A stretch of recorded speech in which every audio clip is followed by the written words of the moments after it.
am amazed at the fact that in my own county that the number has amounted to 12 post offices. I can understand that where capacity has reached a low ebb in relation to activity levels in some of those, that the postmaster or postmistress might make a decision to exit, if you will, and that is understandable as well, and those reasons are very personal to those people in those circumstances.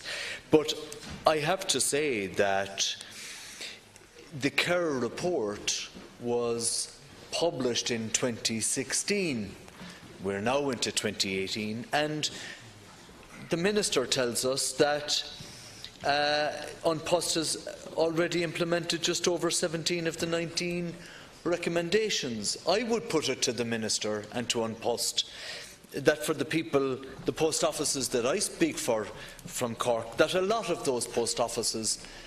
were never contacted or had any engagement whatsoever in relation to the Kerr recommendations, and their capacity was reduced to such an extent that they decided to exit the market, if you will,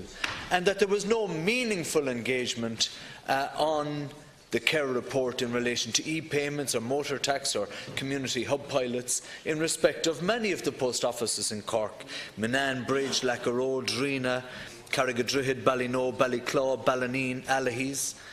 For the people of Allihies, it may not seem like a long distance, but for the people of Allihies to drive to Iri's, that's a distance of approximately 11 kilometres. For Lacaro to go into Youghal, it might be 5 kilometres, which doesn't seem like a long distance, but it is the loss of an essential service. And you won't convince me, Minister,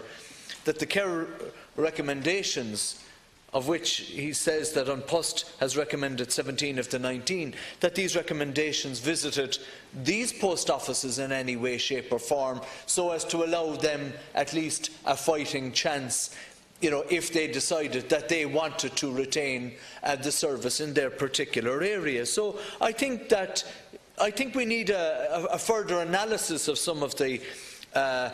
postulations of the Minister in terms of his speech to the House before us, because when I stood here in 2017 to reluctantly agree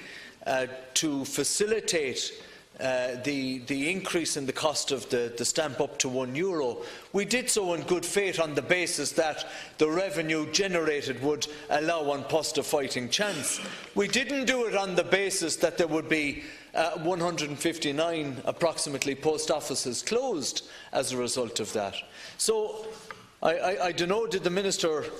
sell us a pup? But I think that if the revenue increase